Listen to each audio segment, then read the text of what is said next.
Connect streaming. Oh, there we go. It's always like, is it working? Is it not working? There's nothing on the screen. It's thinking. Oh, there I am. And there you are. And there we is. All right. Yeah. I'll try not to get distracted by that because I don't know how to do this to where I can keep an eye on the chat that's going on, and there's too many things. All that good stuff together. Yeah, too much stuff. All right. Oh, no viewers yet. I mean, we'll see how many we get. Usually, just gotta keep going, and eventually Right. get going, right? Like, Don't get stingy. All right, I mean, so last time they got 4.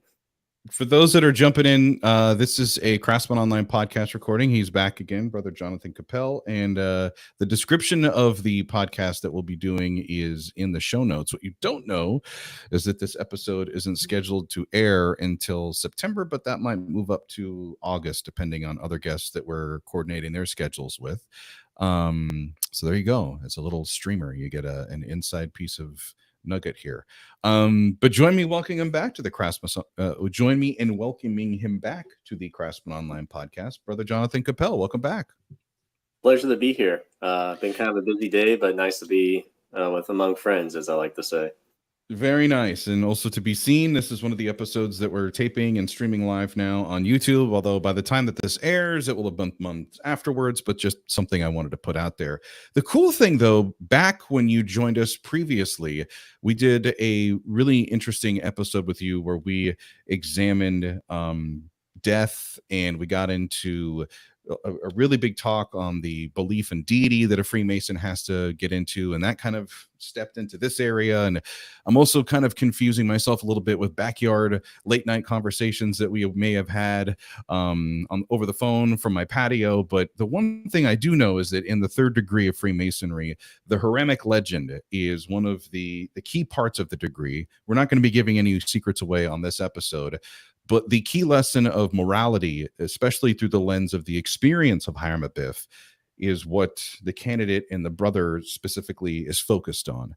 It also shares some similarities to other mystic traditions on death. And you've done some pretty extensive research on this topic, and that's why we're having you back on the podcast. What did you learn, for example, through Albert Mackey's work into the Cabric mysteries? No, I think what you described is a really good way to start. I think that, looking at some of Albert Mackey's work on this topic with regards to the Hiramic legend, it was kind of a reminder that the Hiramic legend is sort of a modern repackaging of a lot of themes that you can see in other types of, we could say almost myths. The Cabric legend itself has a lot of similarities to what, we talk about with the Hiramic legend.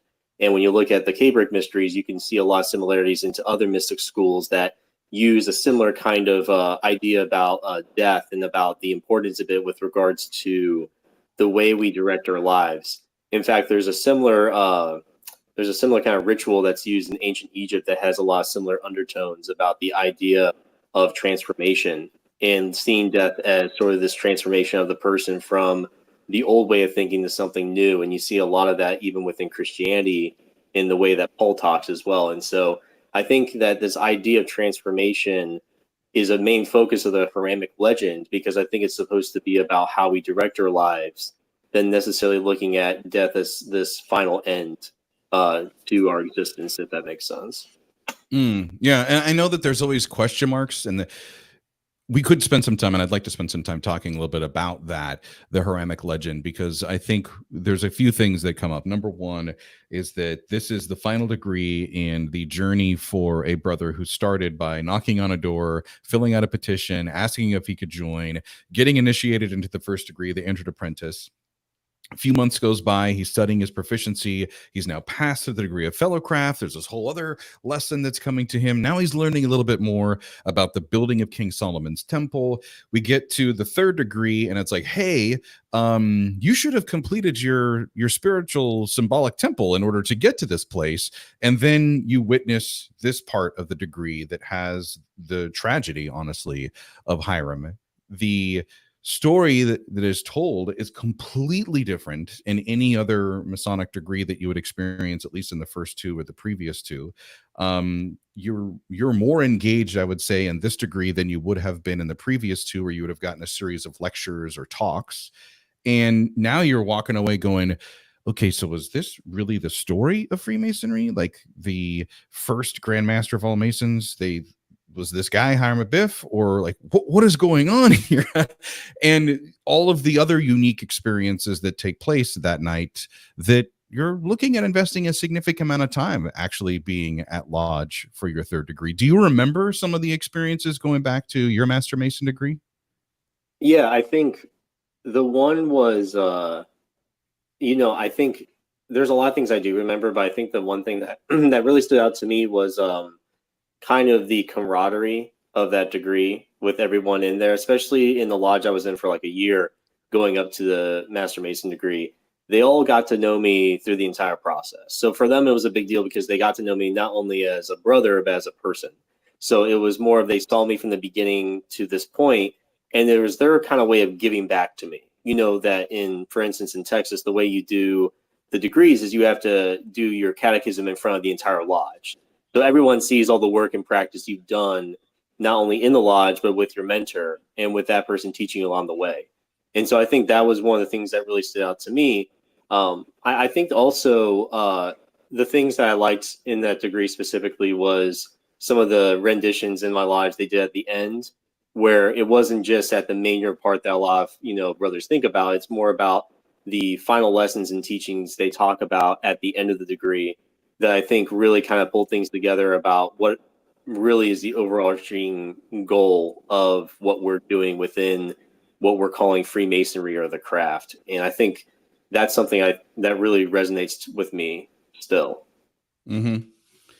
And it's interesting when you talked about transitions, because I jotted that word down and some notes around it. And the entered apprentice degree is basically the child. It's you're entering into the fraternity. You're learning all about what Freemasonry is from the brothers of that lodge and throughout time who have put together these wonderful degrees. So you are the focus, like you're really focusing on yourself. So then you get to the fellowcraft degree, where now we introduce a little bit more on that concept of what is a Freemason and who are Freemasons and how should you be conducting yourself and the obligations and the things that you learn about as far as the lessons. The circle starts to expand, so to speak. So we go from you to as a child to now you as a man.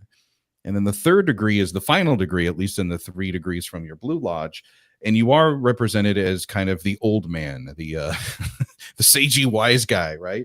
And I think the lesson there is looking through that lens of life, and that life, quote unquote, equals Masonry. And that while your time on earth would be coming to an end, and we've gotten to this with the immortality of a soul conversation and also the belief of deities, you can see why you kind of have to have you must have a belief in those two things to be able to get this concept, is that Freemasonry is not just an idea or a fraternity or a group of men. It's actually a way of life. I think that's a good way of summarizing. I would also add that I think a lot of what, we think of like the 3 degrees as kind of like this linear progression. But I sometimes wonder if it's almost a reminder of how we go through these different cycles in life, where it's not that you have those 3 distinct periods in your life, but you kind of go through, even within a year, you go through some of these transitions where you start on something new, especially like, for instance, in residency, each year you have different responsibilities and different opportunities and different things that you have to be able to do in different circumstances you're thrown at. And so you're constantly going through this evolution and change, where you're going through starting off in one area and then learning the basics and then being able to help others. And I think there's sort of that kind of underlying, themes that go through that kind of remind me that the journey is not this one time point, but it's something that you constantly practice, even in short periods within your life. And I think it's a reminder that it's not about thinking that you have all the answers, but it's about being able to reflect on the different stages of life and knowing what's important and what's not important. Yeah. Yeah, and I'm thinking of, and I know that Jonathan is a Texas Freemason who's made his way to the nation's capital. I am a New York Freemason who has made his way to this nation's capital. And while we are members of the same fraternity, it was practiced differently, just like a religion or a faith would be. So I'm not sure if in the Texas ritual for the third degree, you get the same wonderful kind of speech from the senior deacon where he prepares you on what you're about to partake and who the role that you're supposed to be playing, and the solemnness and the somberness of this, and the significance of the morality and the life of Hiram Abiff and why he's respected through the lodge. But to me, when that moment happened, I was looking around because there's a particular line that really got to me, something to the effect of, you know, before you had someone to walk with you or pray with you, and now you must do this on your own. Mhm. And it's really the first time that you're going through something as a Freemason where you don't have that quote unquote faithful friend by your side to guide you. Now you're actually starting to make some of these decisions. So I like how you talked about that too, where the third degree, even before you begin the Hiramic Mhm. legend, you are starting to be that man who's walking uprightly and now being accountable for the actions and the decisions that you make. Yeah. Well, I think it's also kind of a reminder too, is that, like even within this week, like the different situations I was involved in, there's always something in life that will force you to feel like you're on your own, that you have these situations or difficulties that you sometimes feel like there's no really one person you can turn to for help. And I think it's always kind of a reminder in the degree to realize that you have it within yourself to pull from. And I think that's Yeah. actually one of the things that I find as an underlying theme is realizing that you're not alone and that there's someone there to help, and that you do have the abilities and knowledge to go through the unknown.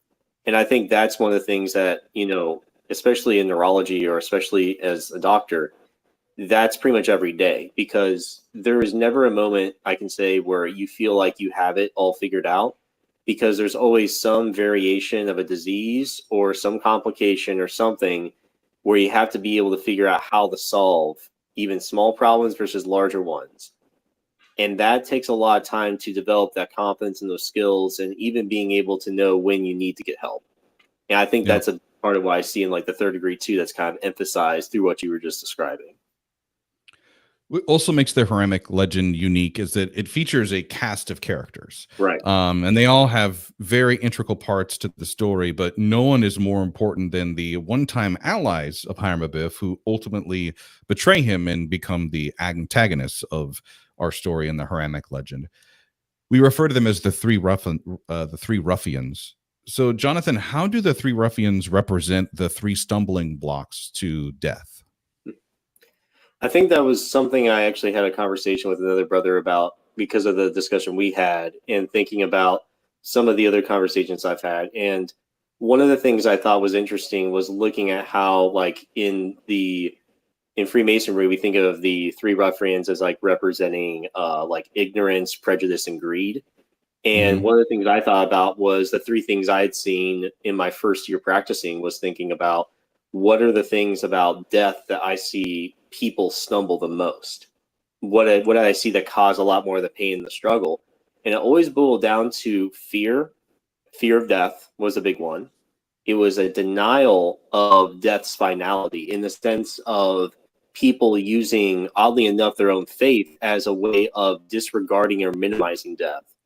And I think the last part was almost this type of bargaining, kind of representing this desire to replace whatever they have with something else that make them feel like they would persist on, even in the face of their mortality.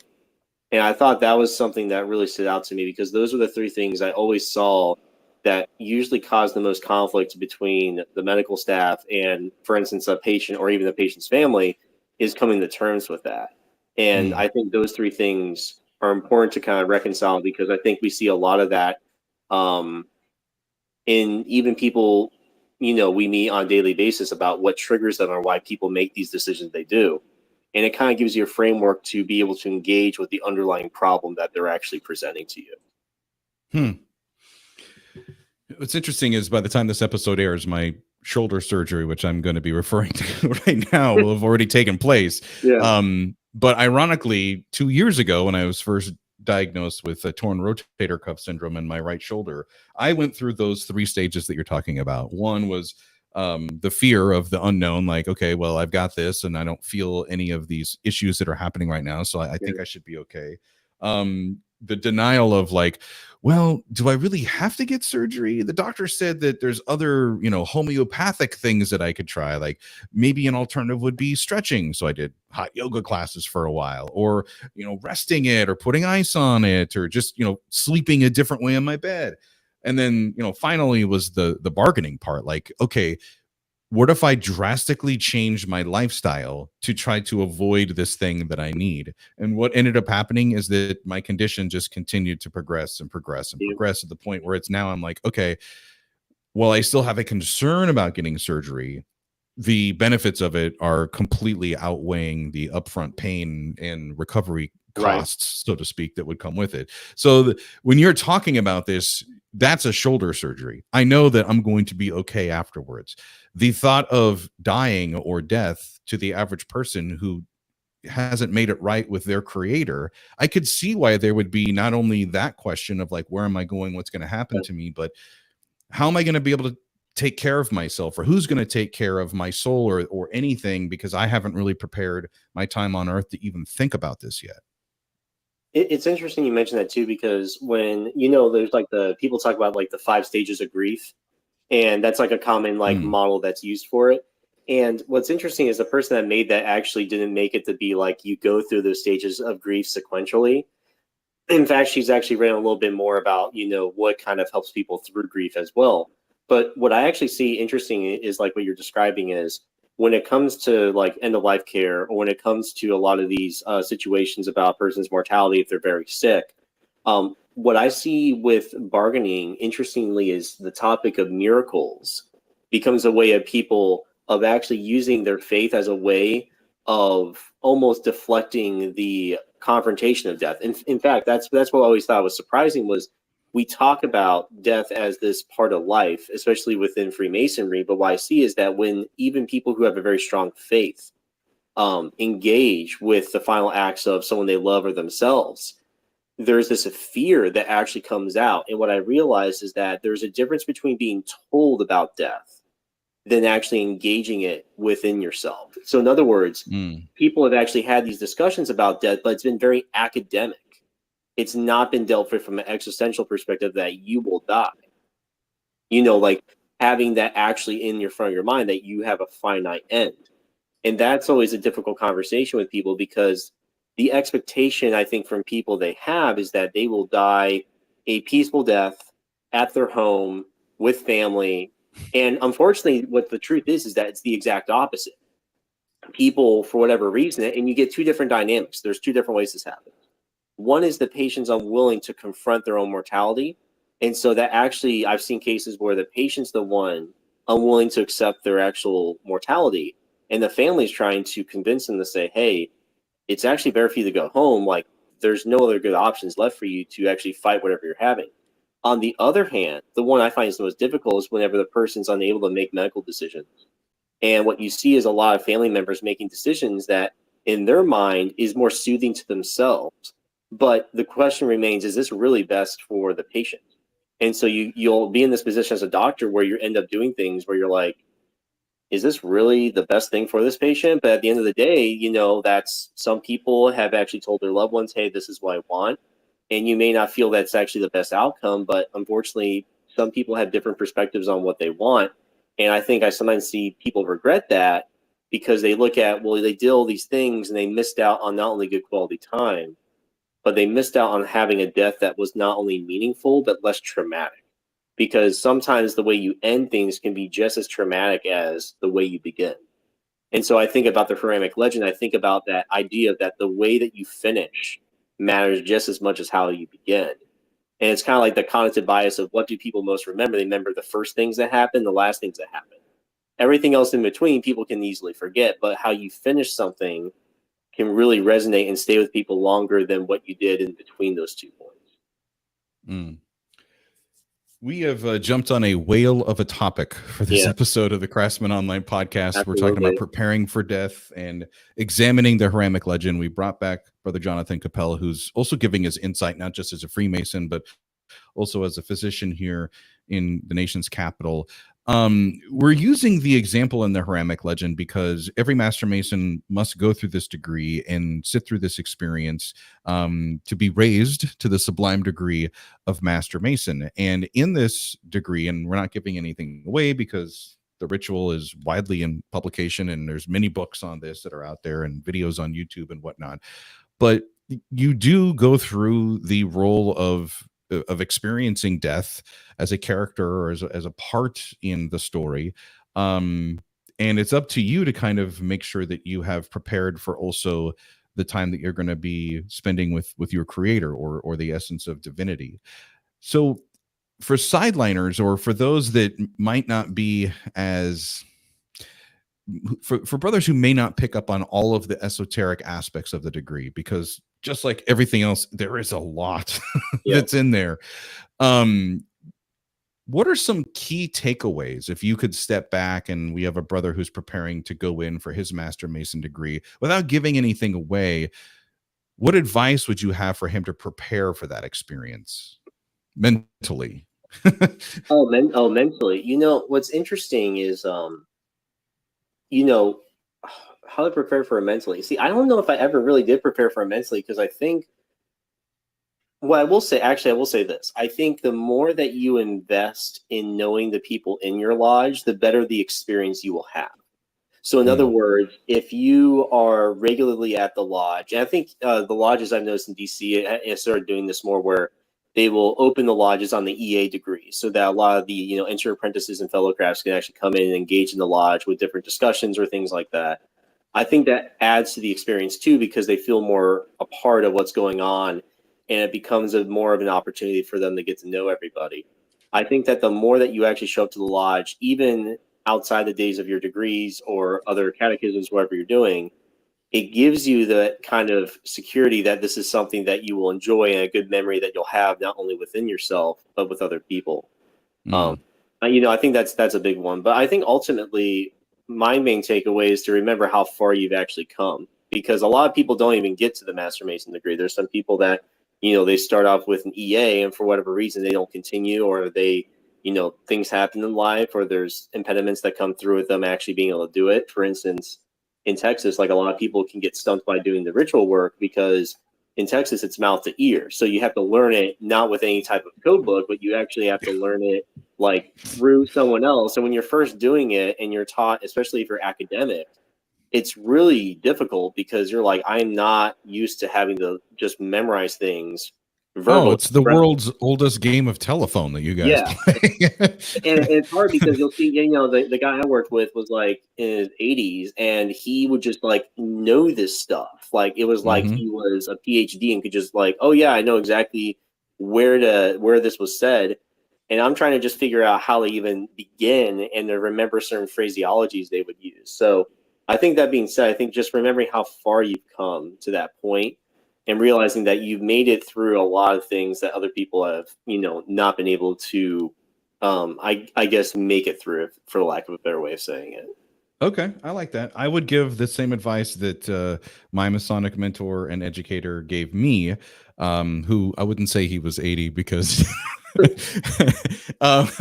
he was probably in his 60s. Maybe if times have changed a little bit for him now, but his son Matthew is a frequent guest on our podcast. But Right Worshipful Brother Michael Brockbank told me that every question that I have ever asked will be answered in this degree.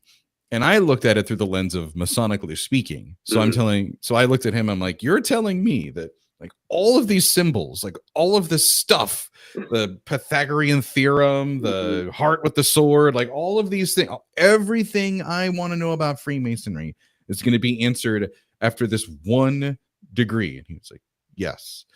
And I was like, no way. I am so going to call your bluff on this. And what I didn't realize was the simplicity of his question is, everything you have always sought to question will be answered in this degree, which I would invite brothers or those with an interest in Freemasonry, or are newly even initiated entered apprentices that might be listening to this episode, to ask yourself, what was that question that I was seeking the answer to that led me to want to join a Masonic lodge? And it probably wasn't, what is the meaning of the symbol with the sword and the heart? It was probably something bigger, to the effect of, what is my purpose? How can I be a better person? And if that didn't get answered during your third degree experience, I think you need to go back and watch this degree again, and then go in with that mindset, instead of having all of your Masonic questions answered, having your life question answered. I think that's actually a good way. I think when thinking about the big questions, I think actually, in a weird way, sometimes I felt like I didn't actually know the exact question I was really looking to have answered when I was in there. I think it was more of, during the degree, there were certain things I picked out and made me reflect more on maybe some of the other questions I had been going through, experiences I had. And I felt like it gave context to some of the things I dealt with. In other words, it's sort of like you have all these experiences in your job or your life, and certain things stick out, and you can piece it together in your mind to kind of see something within your own experiences that are reflected within that kind of Hiramic legend as a whole. Mm-hmm. Oh, yeah. For me, it was, well, I know there's something significant about this degree because they've made a real big deal about this. There's more brothers that are here attending this. We're meeting on a day of the week that is not our usual lodge day. We met on a Saturday, which we never did that. And we met early, not early, but at least 10 o'clock in the morning. We were in the Masonic Hall for this degree. And I'm like, well, that's never happened before. We usually do our degrees that night at lodge. Like, why are we? And then it's like, oh yeah, and we're going to have a lunch after you do the first part of the degree, and then we'll go upstairs for the second part. And I'm like, oh, okay, so I'll probably get like another lecture or 5, but there's no more having to memorize things. Like, whew, I'll be a master. They must have some like really nice ceremony where they roll out a red carpet, and I get to come in and pats on the back or handshakes or something significant. I didn't know. I had not gone or was able to attend meetings yet because they hadn't changed that in New York State. So I had no idea. And honestly, once the whole situation started, I was even more confused than I was the night that I first walked into a lodge as an entered apprentice, and was like, I have never gone through anything like this in my life before. And honestly, I would say being raised to the sublime degree of Master Mason, for sure, outside of witnessing the birth of my 2 children, my wedding day, the feeling of, the day when I opened up the letter and said, congratulations, you've graduated from college, like all of those moments, it is in the top 5 most memorable. I will think and remember clearly the events of that day on my last day on this earth, as I'm kind of cataloging everything before I say so long farewell, for sure. I think what I actually remember more is some of the things that surprised me was, I don't want to give it away, we can talk about it later, but there are certain things about the experience I had that really surprised me, and some of the other brothers, that you'll see them do things, you're like, oh, I didn't realize this person was, could do certain things. You're just like, wow, this is actually really impressive. But I think it's also a reminder about, what is important at the end is, the people that you meet on this journey. I think that's also the thing too, like within the Hiramic legend, like everyone plays a part, but it's remembering that, at each point in your life, you play a separate part too. And I think that was an important lesson that I kind of was learning, especially this last year, was that you don't have to always be the main person in your life to have something meaningful. Sometimes with different people, you have to play different parts that they need at that point in time. And I think that's really important, because then it doesn't become all about me, but becomes, well, how do I fit in with everybody else that I'm meeting with? What is it that I can actually do best to help someone? I feel like that's been one of the lessons that has helped, because then you don't have to dramatize everything in your life. Not everything has to be the central point, and you don't have to be the main point of everything. Yeah, that's a really, really valid point. I just want to say hi. We are doing a little bit better on our YouTube stream this time, Jonathan, than previously. I don't want to jinx ourselves. Yeah, but we were at 6 viewers at one point with a high point of 10. Okay. Yeah, which was better than last time, which was like 3. So we're slowly building up our audience here, right? Yeah. But if you are watching us on the YouTube live stream, I did drop something in the chat, but just in case you're just like kind of we're background noise to you, if you have a question or a comment about this episode with Jonathan and myself, feel free to drop that in the chat, and we'll try to include you at a certain point because I've got a couple questions left. We talked about mentally preparing a candidate, like what advice we would give them beforehand. We know that before a candidate enters a Masonic lodge, traditionally, they would spend some time in a chamber of reflection, which in all intents and purposes is a quiet room that's kind of furnished with items that symbolize a Masonic journey. I have not sat in a chamber of reflection, but I'm familiar with how they are designed. Jonathan, can you expand on what items would be found in this room and what their significance would be? Yeah, actually, so we're describing like, well, I think just for everyone listening, we're describing like the chamber of reflection. And what's interesting about that is in Texas, in my lodge, they never did that, which I thought was kind of a bummer, because I think there's a lot of important kind of symbolism in there and kind of that intimacy that I think is really interesting to have with each of the degrees itself. But going back to what you're saying about what's in the chamber of reflection, from my time over in New York, when I was able to see one, you have a classic, it kind of varies a bit over time, but you usually have a skull. There's usually an hourglass. There's a mirror. There's usually a candle of some sort. Sometimes there is an abbreviation that has its own separate meaning. There's also sometimes alchemical symbols that are there represented. And sometimes there's like slight variations. Some people have a rooster. There's like sometimes a bread, or there's water. And each of these things has their own little meaning. But I think there's certain ones that looking at for me really stands out is, when you look at the skull, I think that's one of the more visceral depictions of death, right? Because there's a difference as, in medical school, you go through you go through your anatomy and physiology course. And part of that is actually working with human cadavers, patients that have actually donated their body to science and for education. And so for a doctor, that's like your first step of actually confronting death in still a dissociated way, because you don't know these people at all. You never interacted with them. You didn't see their journey and what they felt, the emotional aspect.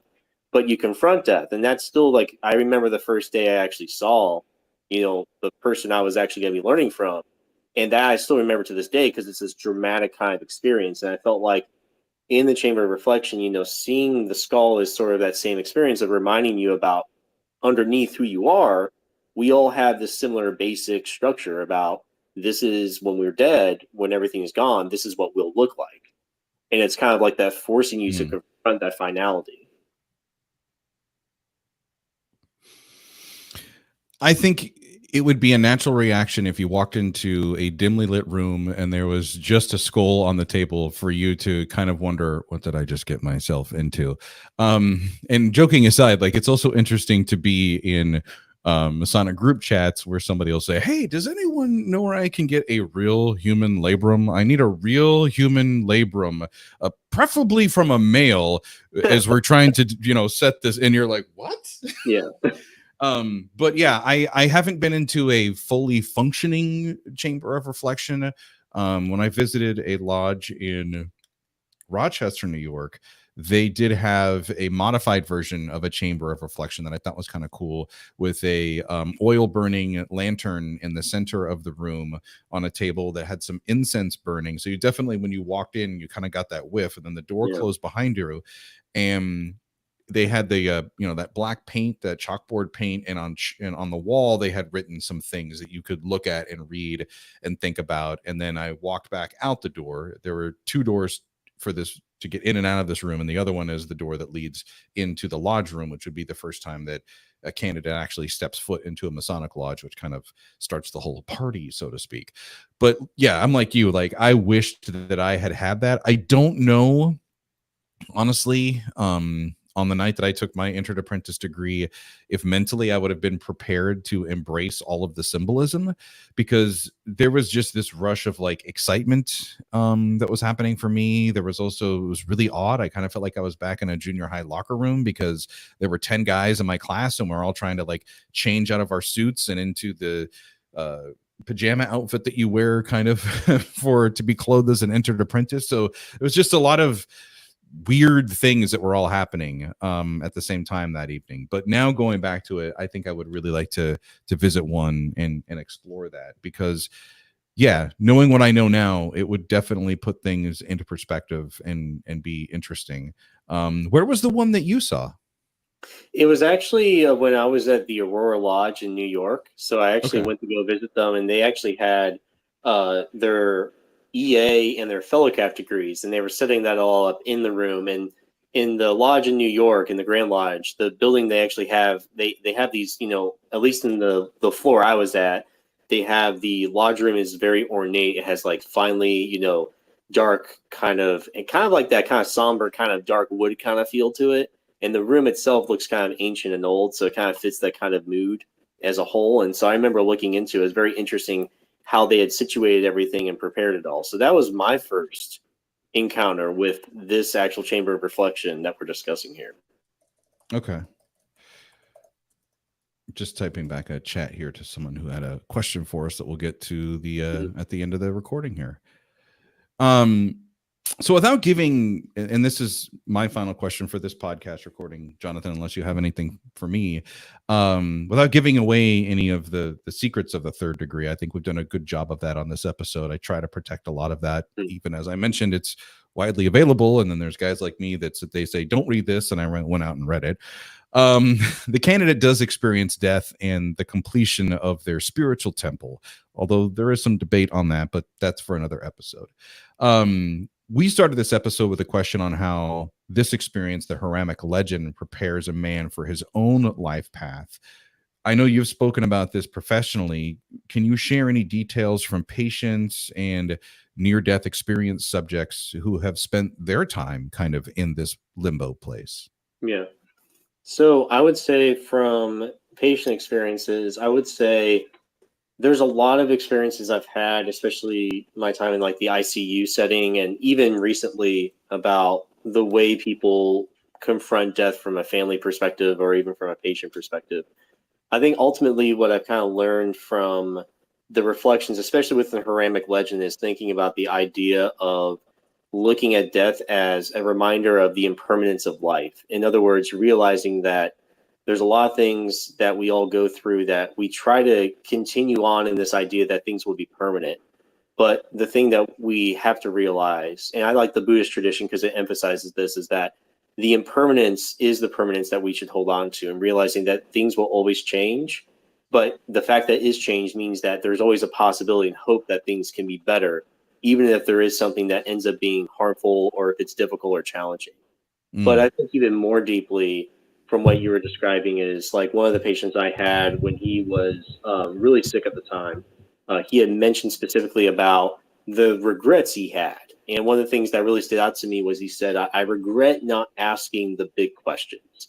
And that really surprising because I never heard a patient say that before. But his willingness to say that gave me insight into what I think really drives at the fear that people have, is that fear that they didn't have enough time to really live.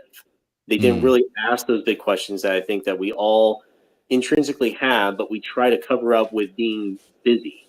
I think that's the thing as a doctor I realize is that whenever I'm working at the hospital, it can get busy. Like you have a lot of things you have to do. Things can really escalate to where you have to make rapid decisions. Some people are really, really sick.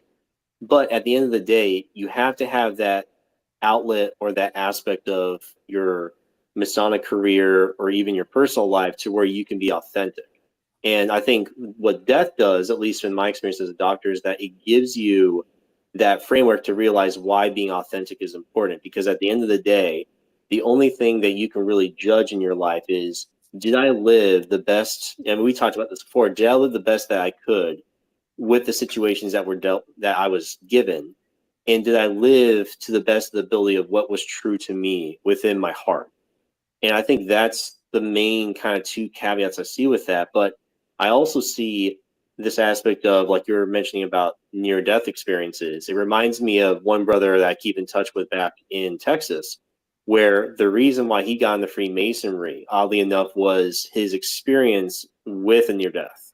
And, his whole story that he told me was very interesting because of the fact that a lot of the ideas that or not even ideas, but the experiences he had during his near-death experience, reminded him a lot of the ideas within the Hiramic legend. And the thing was, he interpreted it differently, but he talked about this ongoing journey he had of exploring other faiths and other ideas that he said it just didn't really fit with what he had experienced. He's like, it was something so profound that it not only changed him, but he didn't know how to talk about it.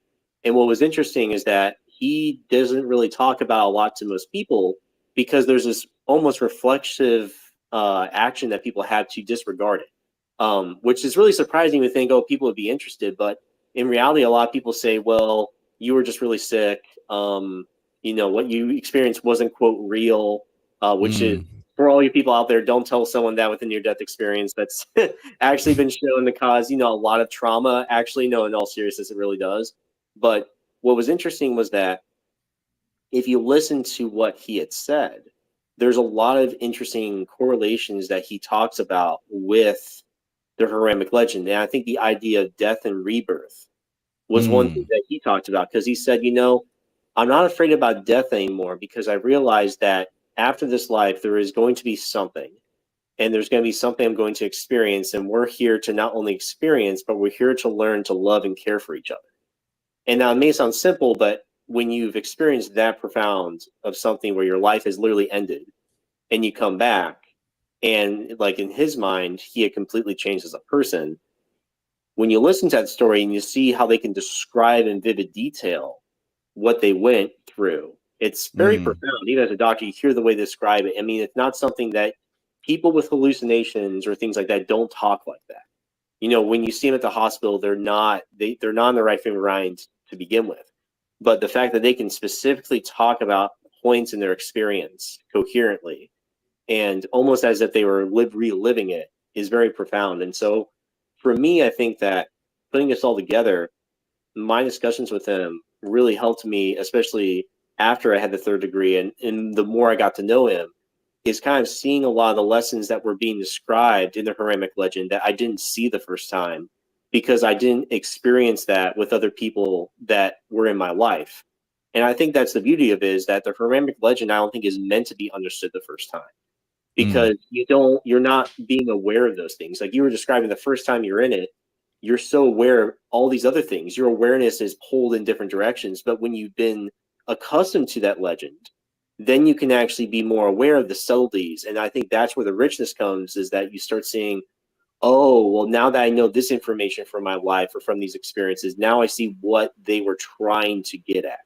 Yeah, absolutely. Yeah, I went through the Hiramic legend once as a Master Mason, as a candidate, and then participated, I would say, in probably 20 degrees since then, just like sporadically.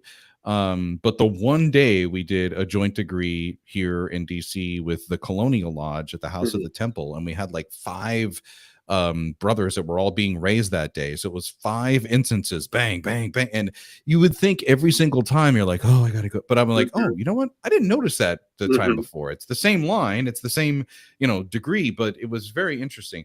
The other thing that you talked about, I jotted down a couple notes here, is I believe since our conversation, we talked about, the belief in deity. With Brother Angel Millar, we talked about the immortality of a soul. You and I have talked about both of those things just personally, but I've really, and it sounds like really weird to say out loud, I'm kind of looking forward to seeing what death is all about. I don't know if that's a weird thing to say. Not because I believe I'm going to see like long lost family members, but I kind of equate it to like, well, if apple pie with vanilla ice cream is my favorite thing about life on Earth right now, is something better than apple pie with ice cream out there waiting for me?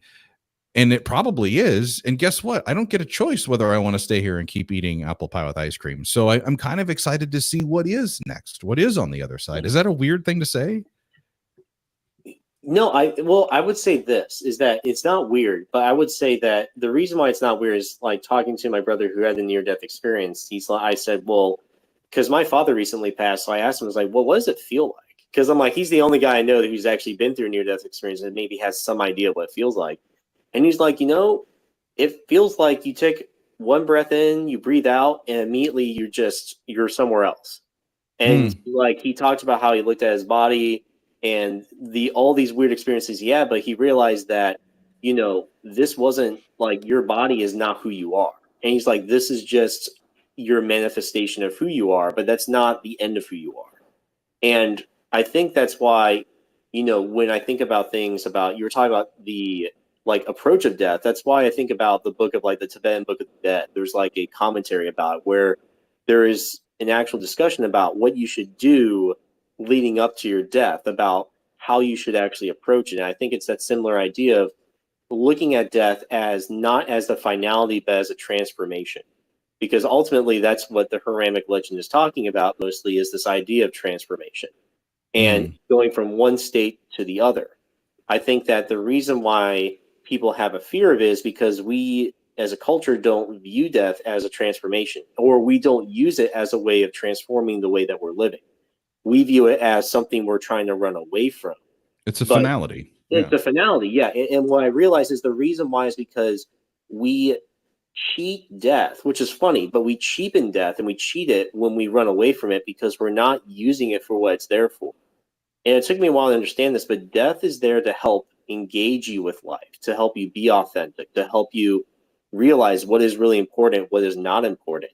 And the more you view death as a learning tool, then when you approach death, you've gone accustomed to it to realize that you're not meant to be afraid of death. You've already used it for what it was useful for, and now you're ready to let go of death.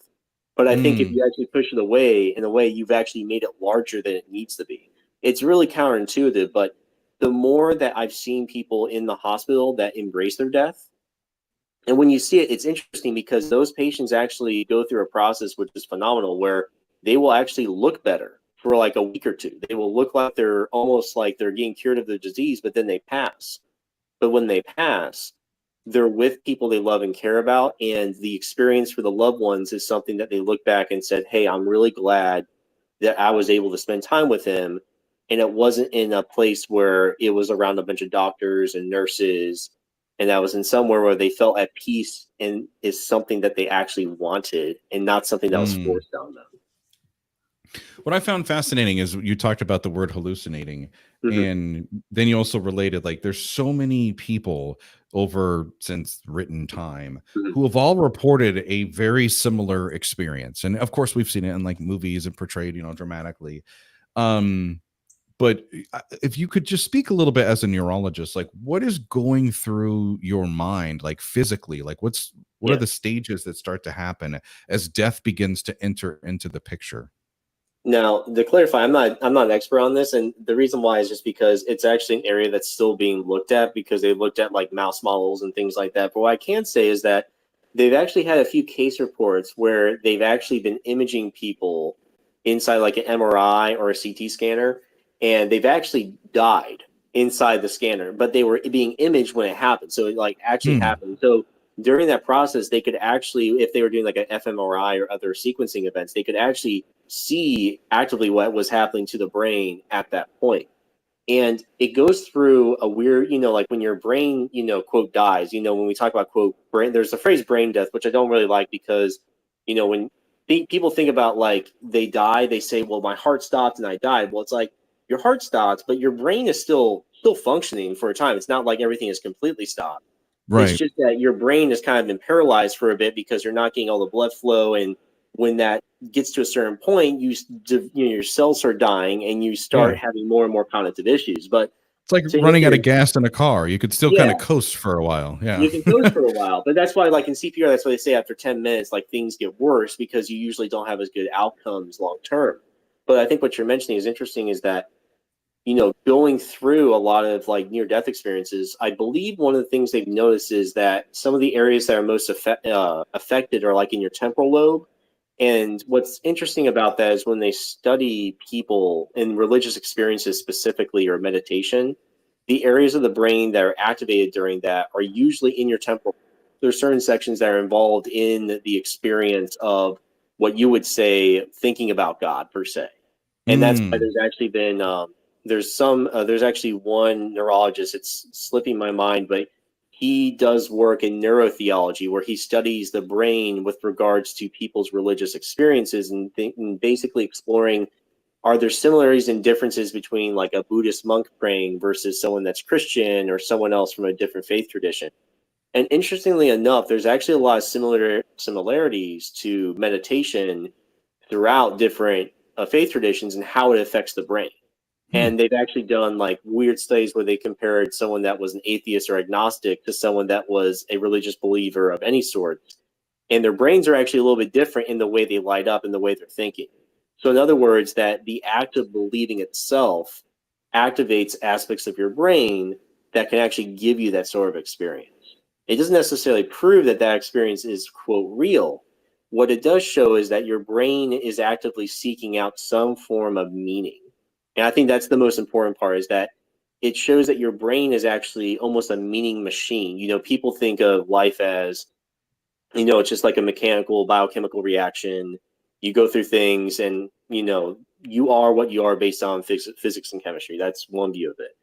What's interesting, though, is it actually takes a step back and says, well, human beings are not just machines, but they're actively not only predicting things, but they're trying to search out for meaning in not only what's out there, but within themselves.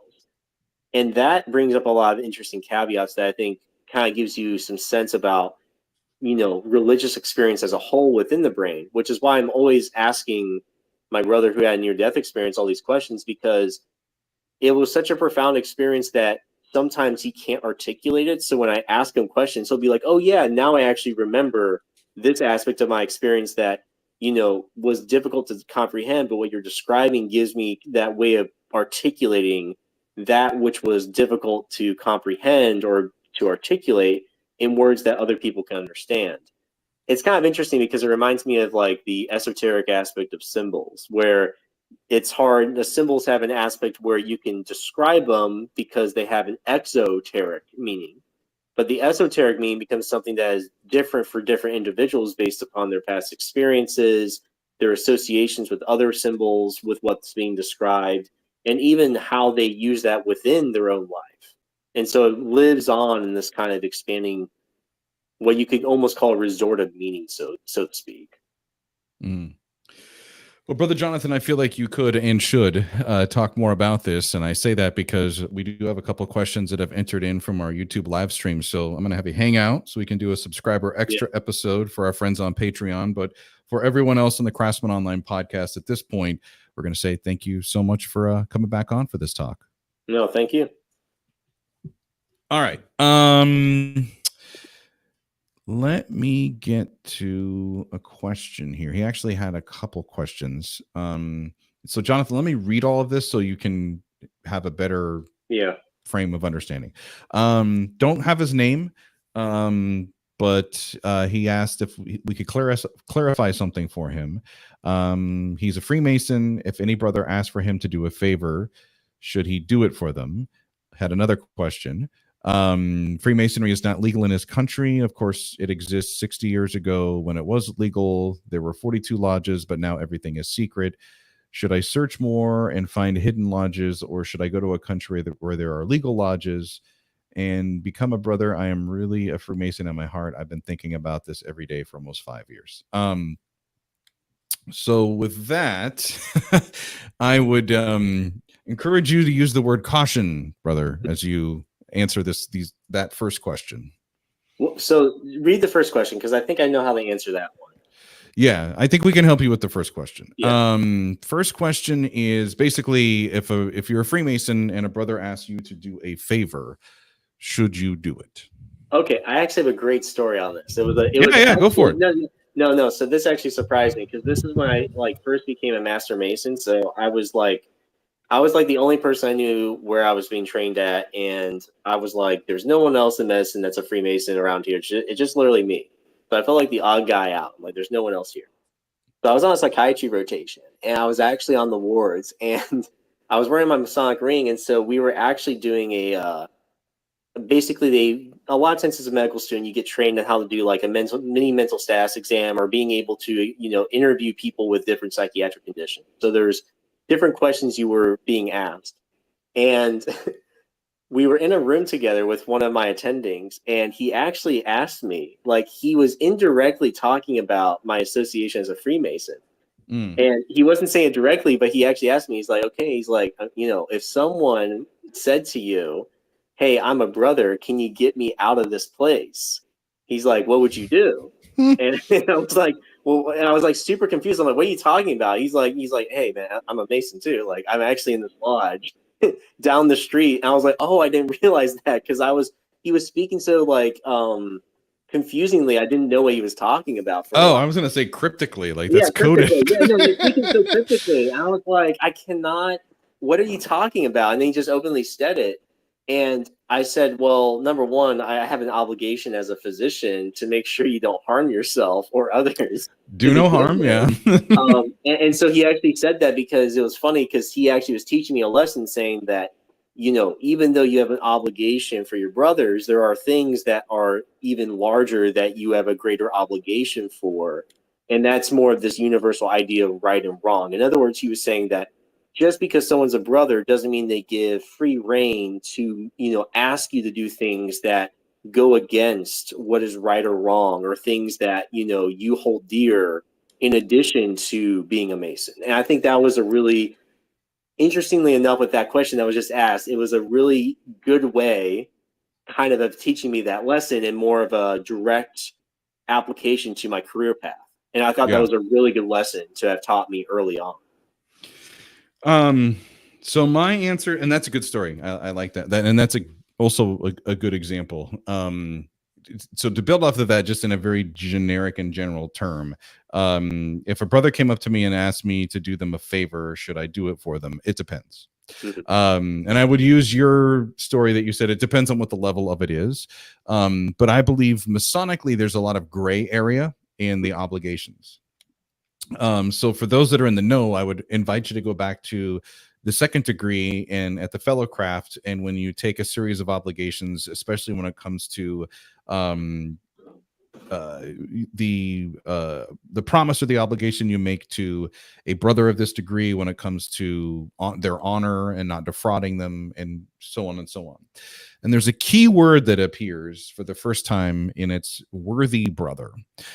And then what does worthy mean? So I would say worthy is a title, or a title would be a great way to describe it, that you would give to somebody that you deemed, like I would deem, if Brother Kopel is like, hey, Brother RC, could you help me out? Can you hold the back door open for me while I'm trying to bring in like all the food for tonight's, dinner? Yes, he's a worthy brother of this degree. He's asked me for help. I'd be happy to help him out. Hey, Brother RC, would you come into my apartment and help me move a dead body?